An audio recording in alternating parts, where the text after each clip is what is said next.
Many IELTS candidates lose marks in Writing Task 1, not because of grammar, but because they don't describe the data clearly. In this task, you're not writing an essay. You're a data analyst on a mission to report the key trends. You're watching IELTS with Quizlet, quick lessons to help you feel confident on test day. By the end of this video, you'll learn exactly how to tackle IELTS Writing Task 1, so you can write confidently and boost your score. You have 20 minutes to write 150 words. Your job is to summarize and compare information from a visual. Like a graph, chart, or table, your goal is simple. Describe what you see. More importantly, the examiner is looking for three main things. Can you spot the key features in the visual? Can you identify trends over time or between categories? Can you make accurate comparisons? Before you start writing, there's one common trap to avoid. Don't give your opinion and don't just copy the words from the question.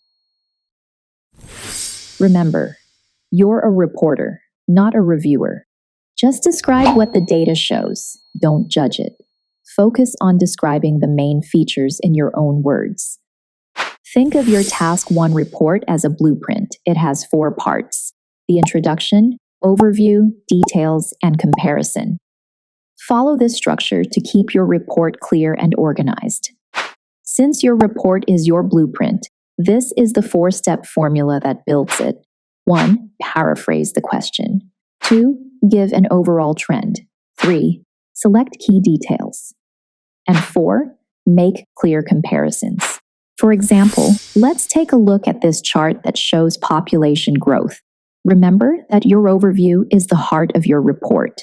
Start with a phrase like, overall, it is clear that, to show the big picture before you dive into details, such as highlighting which city grew fastest, which stayed steady, and which declined. For example, overall, City A experienced the most significant growth, while City B's population remained stable and City C saw a slight decline.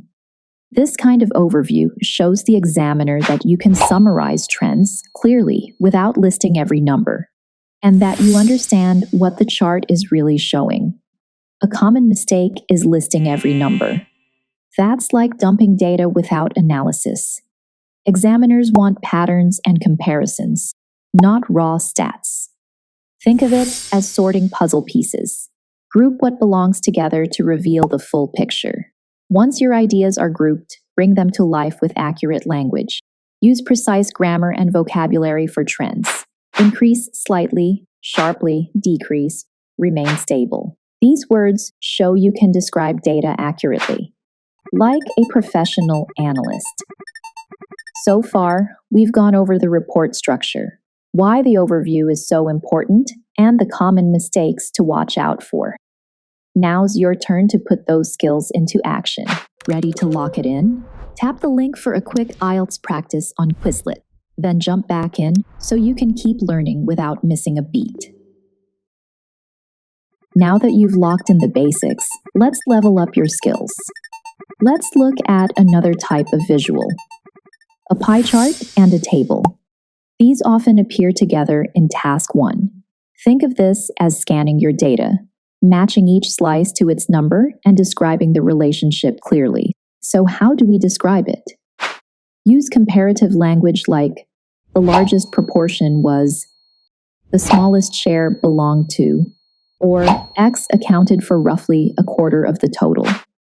To make your writing even clearer, use grammar patterns that express proportions and comparisons, such as X was twice as high as Y, Z made up around 1/3 of the total, or W represented the lowest figure.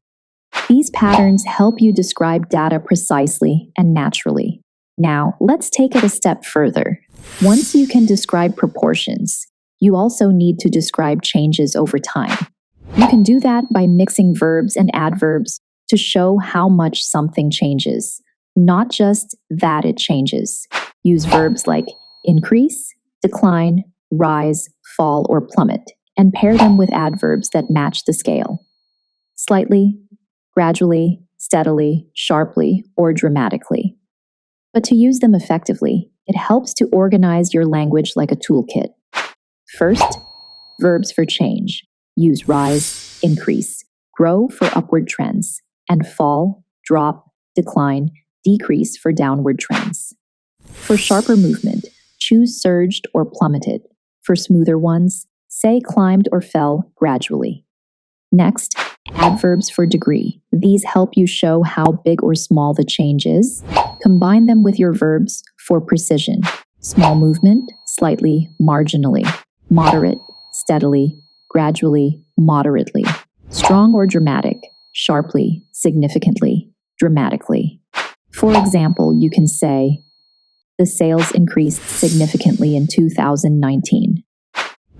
Finally, stable or fluctuating trends. When there's little or irregular movement, use remained stable, stayed constant, leveled off, or fluctuated slightly. These phrases are perfect when the chart doesn't show a clear rise or fall. By matching your vocabulary to the trend's pattern, you prove you can describe data precisely. Remember, top task 1 answers should be clear, well-structured, and precise. Use formal sentences, link your ideas smoothly, and include varied vocabulary to make your report stand out. Let's recap your Task 1 mission. Follow a clear structure, highlight key trends, and group your details logically. That's the formula for a clear, high-scoring report, and your mission doesn't end here. Now, keep that momentum going. Tap the link and head to the IELTS Study Hub on Quizlet for practice tests, flashcards, study guides, and everything you need to succeed on test day.